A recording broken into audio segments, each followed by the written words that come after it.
Dans la compagnie de Smart Dollar, nous avons deux côtés. Le côté droit, c'est le grand livre de la banque, ça veut dire la comptabilité de l'entreprise.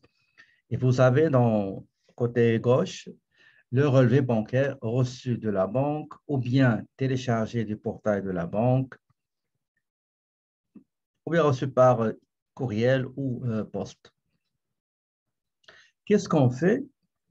On va essayer de voir quels sont les montants et les transactions qui ont été comptabilisées et en même temps, ils figurent sur le relevé bancaire. Ça, c'est la première tâche à faire.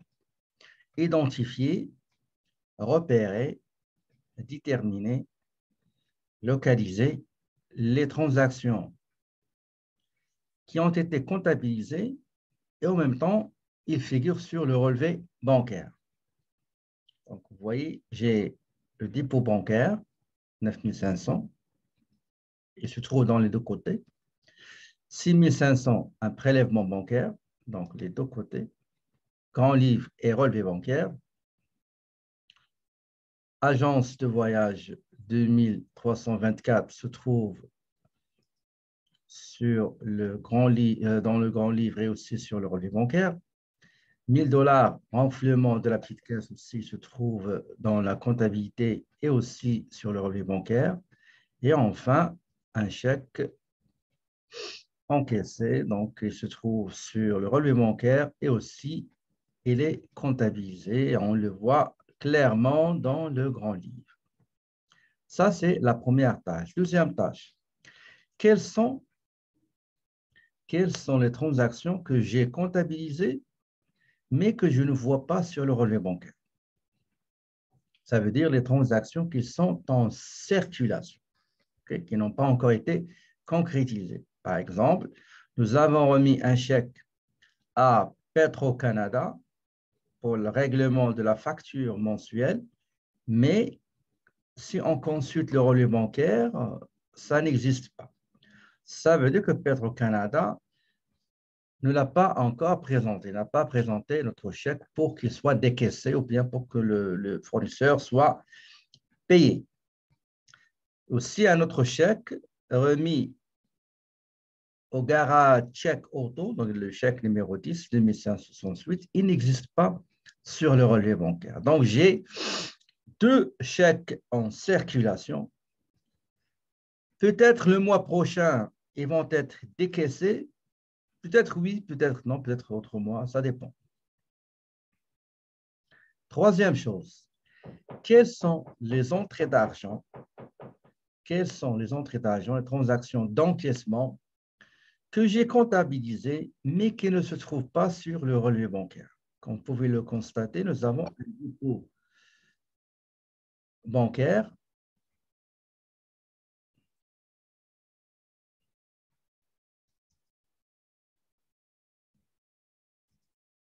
Nous avons un dépôt bancaire de 1500 qu'on a comptabilisé, mais qui ne se trouve pas sur le relevé bancaire. Ça veut dire quoi? Ça veut dire que c'est un chèque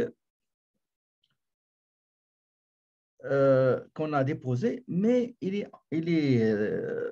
transitoirement non enregistré chez la banque.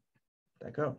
On ne sait pas pourquoi. Peut-être, par exemple, on l'a déposé le 28 mai, peut-être ça coïncide avec le week-end, ça coïncide avec une vacance, peut-être il y a de la charge chez la banque, etc. De toutes les manières, on va attendre le mois prochain qui est juin et on va voir est-ce que le dépôt sera enregistré, va figurer sur le relevé bancaire ou non. Sinon, ben, on va appeler la banque et on va leur dire, écoutez, pour le moment, c'est correct.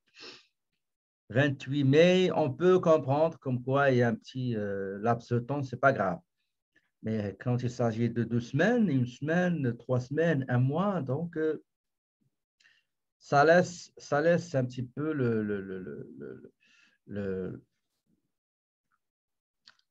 comment dirais-je, ça va nous amener à se poser des questions. Pourquoi tant de temps pour voir le montant déposé sur le relevé bancaire? Autre chose encore à vérifier, à identifier, à déterminer, à voir, à vérifier. Côté relevé bancaire, quelles sont les encaissements, les entrées d'argent que j'ai remarquées sur le relevé bancaire, mais qui ne se trouvent pas dans ma comptabilité, qui n'ont pas été comptabilisées pour des raisons qu'on peut chercher après. Par exemple, la comptabilité en vacances, peut-être on avait un problème dans la comptabilité, peut-être on avait de la charge, peut-être on a oublié. Donc, il y a pas mal de raisons qui vont justifier et expliquer d'une manière raisonnable, fondable, défendable, pourquoi ces encaissements ne se trouvent pas dans la comptabilité.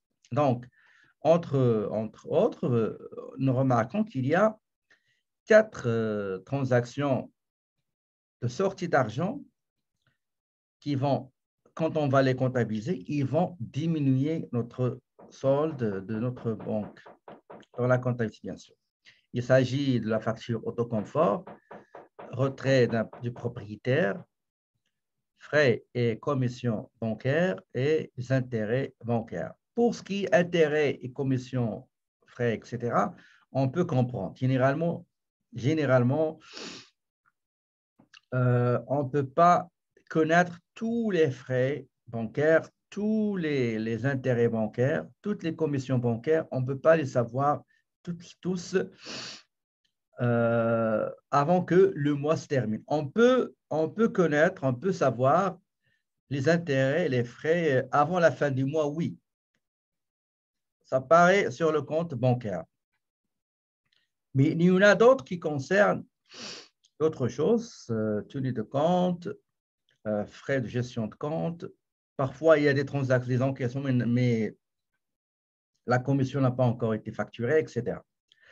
Maintenant, la dernière chose à voir, quels sont les encaissements, OK, qui se trouvent sur le relevé bancaire, mais qui ne se trouvent pas dans la comptabilité. Entre autres, nous avons juste 2. Il y a un chèque qu'on a encaissé suite à une vente au comptant, et on a un intérêt généré par un placement financier de 95,95. Donc, ça, grosso modo, les choses qu'il faut faire avant de procéder au rapprochement bancaire. Si on le fait manuellement, ben, si vous vous rappelez de ce tableau-là,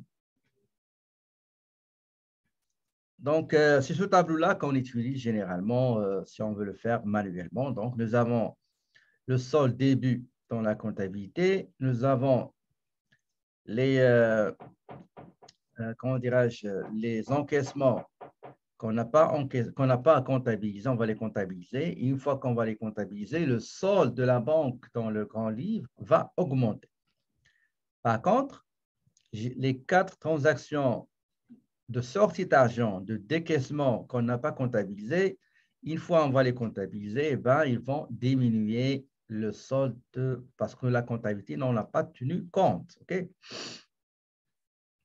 La banque, la même côté banque, on doit indiquer quels sont les dépôts en circulation pour faire le suivi et aussi quels sont les chèques non encore présentés à la banque pour qu'ils soient décaissés. D'accord? Et on doit avoir le solde à la fin, qui est un solde, ce qu'on appelle solde régularisé. Troisième et dernière tâche à faire, une fois j'ai terminé, ben une fois j'ai terminé ce tableau-là, je dois aller comptabiliser ces transactions qui figurent sur le relevé bancaire et qui ne se trouvaient pas dans la comptabilité. Ça, c'est manuellement. D'accord? Ça, c'est manuellement. Mais avec le logiciel Sage, c'est plus rapide et c'est plus professionnel. D'accord? Il y a à peu près 8 étapes à franchir pour faire l'état de rapprochement bancaire. D'accord?